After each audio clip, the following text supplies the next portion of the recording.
నమస్తే, నేను కిషోర్ కుమార్. ఈ వీడియో మీరు మొదటిసారి మన ఛానల్లో చూస్తున్నట్టయితే దయచేసి ఈ ఛానల్ని సబ్స్క్రైబ్ చేయండి. అదేవిధంగా కింద మీకు హైప్ బటన్ కనిపిస్తే దాన్ని ప్రెస్ చేసి మాకు పాయింట్లు ఇవ్వడం కూడా మర్చిపోకండి. మీ ప్రోత్సాహమే మాకు కొండంత బలాన్ని ఇస్తుంది.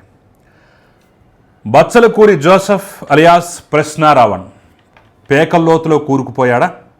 కేవలం ఉపా చట్టం ఉపా సెక్షన్స్ పెట్టేసి అతన్ని జైల్లో పెట్టడం కాదు, తాజాగా బయటపడుతున్నటువంటి అంశాలు, తాజాగా వెలుగు చూస్తున్నటువంటి విషయాలు ఇవన్నీ ఒక్కసారి పరిశీలించినట్లయితే సభ్య సమాజమే ఛీ అని చెప్పేసి చేత్కరించుకునేటటువంటి పరిస్థితులు అతనికి ఇప్పుడు కలిగాయా, కలగబోతున్నాయా అంటే ఎస్, అవును, నిజమే అనేటటువంటి సమాధానం అయితే వస్తోంది. దాంతోపాటుగా ఈ జోసెఫ్ అలియాస్ రావణ్ని వాడుకొని ఓడ దాటేంత వరకు ఏదో గట్టు దాటేంత వరకు ఓడ మల్లన్న, ఓడ దాటిన తర్వాత బోడి మల్లన్న అనేటటువంటి సామెత, పండు నెగనెగలాడుతూ ఉన్నప్పుడు హ్యాపీగా తినేసి టెంక మీద ఉన్న గుజ్జు కూడా జుర్రేసుకున్న తర్వాత టెంకను నిర్దాక్షిణ్యంగా విసిరిపారేసినట్టుగా ఇతను కూడా ప్రస్తుతం వాడుకొని వదిలిపారేశారా అనేటటువంటి అంశం. ఈ రెండు విషయాలైతే ఇప్పుడు తాజాగా బయటపడి హల్చల్ చేస్తున్నటువంటి వైనాన్ని అయితే మనం గమనించవచ్చు. సో అంటే ఒక పక్క ఇతని అకృత్యాలు, ఇతను దుర్మార్గాలు, ఇతని మీద వస్తున్నటువంటి ఆరోపణలు ఒక పక్క అయితే, ఇతన్ని వాడుకొని వదిలేశారా, అందుకే ఇప్పుడు దిక్కుతోచని పరిస్థితుల్లో ఉన్నాడా అనేటటువంటి భావన అయితే మరో పక్క కలుగుతోంది. ఏంటి, ఎవరు ఇతన్ని వాడుకొని వదిలేశారు, ఏమేమి విషయాలు బయటపడుతున్నాయి అనేది అయితే నేను డీటెయిల్డ్గా చెప్పే ప్రయత్నం ఈ వీడియో ద్వారా చేయబోతున్నాను. కాబట్టి ఎక్కడ స్కిప్ చేయకుండా మొత్తం చూడండి. చూసిన తర్వాత మీ అభిప్రాయాన్ని కమెంట్ రూపంలో తెలియజేసే ప్రయత్నం అయితే చేయండి.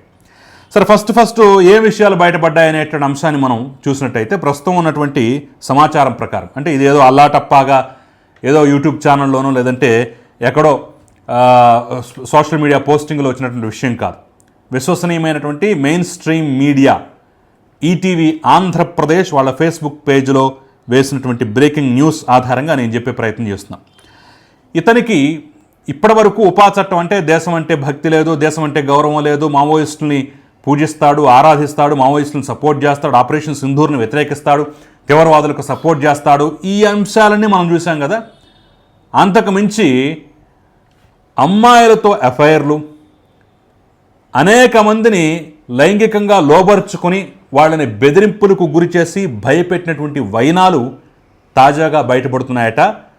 ఫోన్ ద్వారా అతని ఫోన్లో ఉన్నటువంటి వీడియోలు, వాట్సాప్ చాటింగ్లు, ఆ ఫోటోలు, ఆఖరికి డిలీట్ చేసినటువంటి అంశాలు కూడా తిరిగి సేకరించడం ద్వారా, ఫోరెన్సిక్ ల్యాబ్లో ఫోరెన్సిక్ పద్ధతిలో తిరిగి సేకరించడం ద్వారా నేను చెప్పినటువంటి అనేక అంశాలు బయటపడ్డట్టుగైతే తాజాగా కొన్ని వార్తలు అయితే హల్చల్ చేస్తున్నాయి. ఒకసారి మీరు ఆ క్లిప్ కూడా చూడొచ్చు. బ్రేకింగ్ న్యూస్ రూపంలో ఈటీవీ ఇచ్చినటువంటి అంశం ఏంటంటే, వెలుగులోకి యూట్యూబర్ బచ్చలకూరి జోసెఫ్ ఆకృత్యాలు, రావణ్ ఫోన్లో నుంచి వెలుగులోకి వచ్చిన సంచలన వీడియోలు, అశ్లీల వీడియోలతో బ్లాక్మెయిల్ చేసినట్టు సమాచారం, అమాయక యువతులను లైంగికంగా వేధించినట్టు సమాచారం, డేటా ఆధారంగా సుమారు 10 మంది బాధితులున్నట్టుగా గుర్తించారు అంటూ కూడా చెప్పినటువంటి పరిస్థితి. సో మొన్న ఈ మధ్య ఒక మీడియా ఛానల్లో ఒక వీడియో హల్చల్ చేసింది, ఒక అమ్మాయితోటి కొంత అశ్లీలంగా ఉన్నటువంటి వీడియో. సరే, అది నిజమా కాదా అంటే కొంతమంది డీప్ ఫేక్ అంటున్నారు. ఎందుకంటే ఈరోజు ఏ టెక్నాలజీ వచ్చిన తర్వాత ఏది నిజం ఏది కాదు అని టక్కని తెలుసుకోవడం అనేది సాధ్యం కాదు.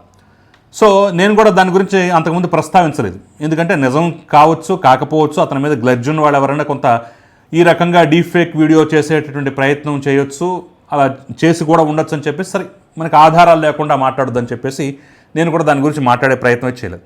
అయితే ఈరోజు పోలీసుల ద్వారా తెలిసినటువంటి విశ్వసనీయ సమాచారం ఆధారంగా ప్రతిష్టాత్మక మీడియా సంస్థలు ఇచ్చినటువంటి బ్రేకింగ్ న్యూస్లు బట్టి చూసినట్టయితే నిజమే అనేటటువంటి భావన అయితే కలుగుతుంది. బహుశా మొన్న హల్చల్ చేసిన వీడియో కూడా నిజం కావచ్చేమో.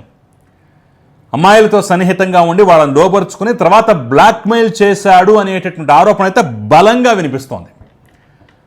సో వాళ్ళ గోప్యతకు భంగం కలగకుండా, వాళ్ళకి ఎలాంటి ఇబ్బంది లేకుండా, వాళ్ళ పేరు బయటకు రాకుండా దర్యాప్తు బృందాలను కూడా ప్రస్తుతం పోలీసులు ఏర్పాటు చేశారట. వాళ్ళని గుర్తించి వాళ్ళ ద్వారా అఫీషియల్ స్టేట్మెంట్, అఫీషియల్ కంప్లైంట్ తీసుకునేటటువంటి ప్రయత్నం కూడా ఇప్పుడు పోలీసులు చేస్తున్నట్టుగా తెలుస్తోంది. ఒకవేళ ఇది నిజమైతే 10 మంది బాధితులు, అంటే 10 మంది అమ్మాయిలు ఇతని ద్వారా రకరకాలుగా మోసపోయినటువంటి బాధితులు ఉన్నట్టుగా అయితే సమాచారం. ఇదే నిజమైతే, ఇందుట్లో రేపటి రోజున వాస్తవం ఉన్నట్లయితే దీనికి సంబంధించినటువంటి అంశాలు రేపు కోర్టు ముందుకు వచ్చి ఎస్ నిజమే అని ధృవీకరించేలాగా సాక్ష్యాలు ఆధారాలు పోలీసులు కనుక సమర్పించగలిగినట్టయితే ఇప్పటి వరకు కాస్తో కూస్తోగా ఉన్నటువంటి ఇతని ప్రతిష్ట, న్యూట్రల్ వాయిస్ అని చెప్పబడుతున్నటువంటి ఇతని ప్రతిష్ట మొత్తం గంగలో కలిసిపోవటం అయితే ఖాయం. మరి దీని మీద పోలీసులు ఏ రకం అంటే ఆరోపణలు చాలా తీవ్రం. ఉపా చట్టంతో పాటుగా ఈ అంశాల మీద ఆరోపణలు అయితే చాలా తీవ్రం. నిజంగా బాధితులు గనక ముందుకొచ్చి కంప్లైంట్ ఇచ్చినట్టయితే, నిజంగా బాధితులు ఉన్నట్టయితే, ఇతను వాళ్ళని వేధించినట్టుగా సాక్ష్యాల ఆధారాలు వాట్సాప్ చాట్లు కూడా ఉన్నాయంటున్నారు. ఫోరెన్సిక్ పద్ధతులు వాటిని ఫోన్ ద్వారా వెలికి తీశారు అంటున్నారు. డిలీట్ అయిన చాట్లు కూడా. అవన్నీ వాస్తవమైనట్టయితే సభ్య సమాజం క్షమించే పరిస్థితి అయితే ఉండదు. ఇతనికి మద్దతుగా నిలిచిన వాళ్ళని, ఆఖరికి ఇతన్ని సమర్థిస్తూ వంతపాడినటువంటి వైసీపీ వాళ్ళు, ప్రకాష్ రాజ్ వంటి వాళ్ళు, ఇంకా న్యూట్రల్ జర్నలిస్టులుగా చెప్పుకునేటటువంటి ప్రతి ఒక్కళ్ళు ఇతని ద్వారా అభాసు పాలవటం అయితే ఖాయం ఖాయం ఖాయం ఖాయం ఖాయం. ఇప్పుడు పోలీసుల ముందైతే ఇది పెద్ద టాస్క్. మీరు ఆరోపణల వరకు పరిమితం కాకుండా నిరూపించాల్సిన బాధ్యత అయితే ఆంధ్రప్రదేశ్ పోలీస్ శాఖ, పోలీస్ వ్యవస్థ మీద ఉంది. ప్రస్తుతానికి పోలీసులు చెప్పింది నిజం అని చెప్పేసి నేనైతే నమ్ముతున్నాను. ఒకవేళ నిజమని రేపటి రోజున పోలీసులు కనుక అక్కడ నిరూపించగలిగినట్టయితే ఇక ఈ అంశంలో ఎవరైతే సమర్థించారో, ఎవరైతే వెనకేసుకొచ్చారో, ఎవరైతే భుజాల మీద మోసారో వాళ్ళందరూ రేపటి రోజున నిర్దాక్షిణ్యంగా ఇతన్ని నేలకేసి కొట్టడం అయితే ఖాయం. బహుశా ఈ ఉప్పందిందేమో, దీనికి సంబంధించిన సమాచారం తెలిసిందేమో, అర్రే ఇంకా ఎక్కువ మోస్తే మనకే ప్రమాదం అని చెప్పేసి అనుకుంటున్నారేమో తెలియదు. కానీ మొత్తానికి వైసీపీ కూడా డిజోన్ చేసుకోవడం మొదలుపెట్టింది. ఇతను అఫీషియల్గా వైసీపీతో ఉన్నాడా లేదా, ఆరోపణలు చేస్తున్నటువంటి వాళ్ళు ఎవరైతే ఉన్నారో ఇతను భార్గవరెడ్డితోటి, పూడి శ్రీహరితోటి సంబంధాలు కలిగి ఉన్నాడు, ఫైనాన్షియల్ ట్రాన్సాక్షన్స్ కూడా జరిగాయని చెప్పేసి పెద్ద ఎత్తున ఆరోపణలు అయితే వచ్చాయి. అది ఎంతవరకు నిజమో కాదో మనకే తెలియదు. కానీ ఇప్పుడు వైసీపీ ఎందుకో నిన్న మొన్నటి వరకు అసలు మాట్లాడిన అధికార ప్రతినిధి లేదు, మాట్లాడినటువంటి నాయకులు లేడు, మాట్లాడినటువంటి టీవీ డిబేట్ లేదు, వైసీపీ వాళ్ళు సమర్థించినటువంటి టీవీ డిబేట్ లేదు. ఇప్పుడు నెమ్మదిగా డిజోన్ చేసుకోవడం మొదలుపెట్టి అసలు మాకేం సంబంధం, అతనితో మాకేం సంబంధం, మా పార్టీ వాడు కాదు, మేము వెనక లేము అని చెప్పేసి డిజోన్ చేసుకునేటటువంటి ప్రక్రియతో మొదలుపెట్టారు. ముందుగా ఆ ప్రక్రియను ప్రారంభించింది ఎవరయ్యా అంటే పెద్దిరెడ్డి రామచంద్రారెడ్డి.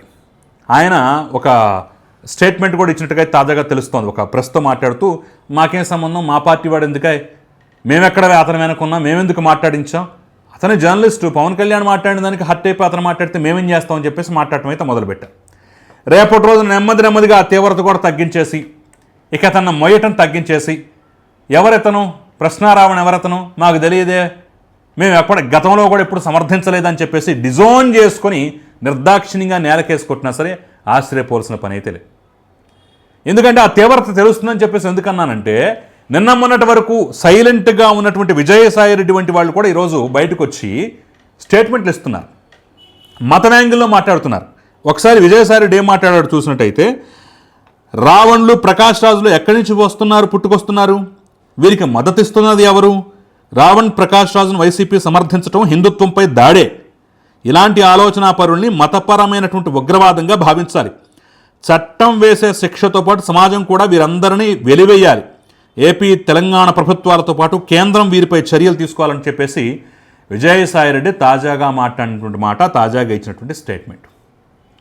తెలియట్లా వైసీపీకి ఎప్పుడు కష్టం వచ్చినా సరే, అవసరమైతే వైసీపీ 4 తిట్టైనా సరే వైసీపీని డిఫెన్స్ మోడ్లోంచి బయటపడేసేటువంటి గురుతర బాధ్యతను విజయసాయిరెడ్డి నెత్తికెత్తుకుంటాడు.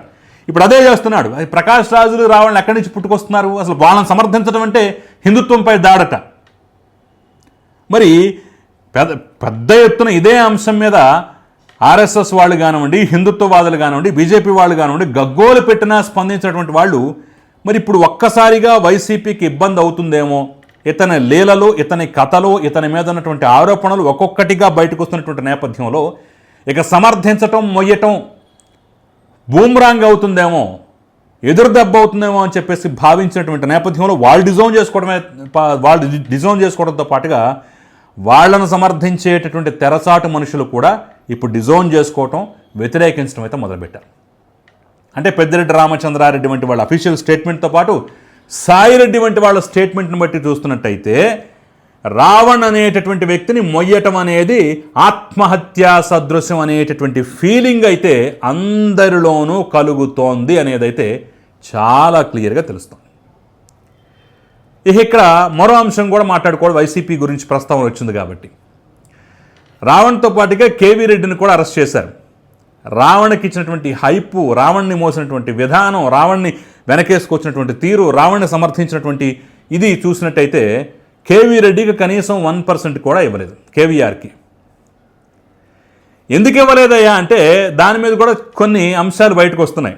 తాజాగా ఒక అనలిస్ట్ ఒక మీడియా ఛానల్కి ఇచ్చినటువంటి ఇంటర్వ్యూలో మాట్లాడినటువంటి మాటలైతే నిజమేనేమో అనేటటువంటి ఫీలింగ్ కూడా కలిగిస్తున్నాయి.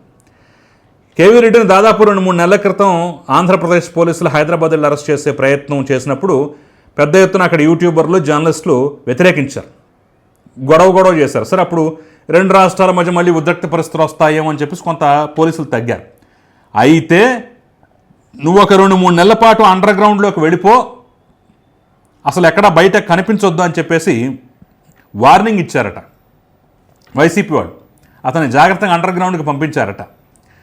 అలా పంపించినటువంటి క్రమంలో మరి ఈ 2-3 నెలల టైం ఉంది కదా, అతని మీద పెట్టిన ఎఫ్ఐఆర్ కేసుల్ని ఛాలెంజ్ చేయొచ్చు కదా, క్వాష్ చేయించే ప్రయత్నం చేయొచ్చు కదా, అతనికి న్యాయపరంగా సపోర్ట్ ఇవ్వచ్చు కదా.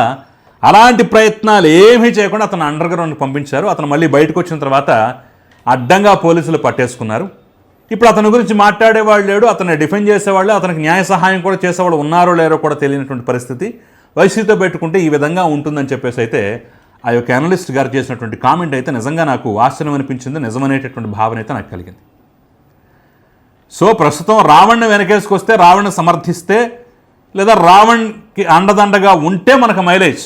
కేవీ రెడ్డిది ఏముంది, మనవాడే, అతను తిట్టిన బూతులు, అతను పెట్టినటువంటి తమ్మునేలు, అతను చేసిన వీడియోలతోటి మనం సమర్థించలేము. ఒకవేళ సమర్థించినా కానీ టీడీపీ వాళ్ళు ఎలాగా ఆ వీడియోలు మొత్తం బయటకు తీసి చూపిస్తారు, అప్పుడు మనకే తలనొప్పి. కానీ రావణ విషయంలో అలా కాదు కదా, కొంత న్యూట్రల్ కలర్ ఉంది కదా, న్యూట్రల్ అనేటటువంటి ఫ్లేవర్ ఉంది కదా, కాబట్టి ఎత్తుకుందాం, భుజానికి వేసుకుందాం. ఒకవేళ నిజంగా ఉంటే ఉన్నారో తెలియదు కానీ మొత్తానికి భుజానికి వేసుకునే ప్రయత్నం చేశారు. ఇప్పుడు భుజానికి ఎత్తుకోవటం ప్రమాదం కాబట్టి నిర్దాక్ష్యంగా నేలకేసి కొట్టే ప్రయత్నం కూడా చేస్తున్నారు. ఇట్లా ఉంటుంది వీళ్ళ తీరు, తరీక. సో మరి ఈ వైసీపీ సంగతి కాసేపు పక్కన పెట్టినట్టయితే రావణ్ గురించి ఒక్కొక్కటిగా తెలుస్తున్నటువంటి కొత్త అంశాలు మనం ఉపాకేసుగా ఆశ్చర్యపోయినటువంటి నేపథ్యంలో మరి ఇప్పుడు తాజాగా 10 మంది మహిళలు తన బాధితులు ఉన్నారు. అనేక బృందాలుగా ఏర్పడి వాళ్ళందరినీ కలిసి వాళ్ళందరి చేత official complaint, official statement record చేసే ప్రయత్నం ఆంధ్రప్రదేశ్ పోలీస్ శాఖ చేస్తోంది అనేటటువంటి వార్తలు బయటకు వస్తున్న నేపథ్యంలో మరి మీరేమంటారు దీని పట్ల? మీ అభిప్రాయం ఏంటి? ఇప్పుడు సమర్థించిన వాళ్ళ పట్ల మీ అభిప్రాయం ఏంటో కూడా తెలియజేసే ప్రయత్నం చేయండి. Thank you very much.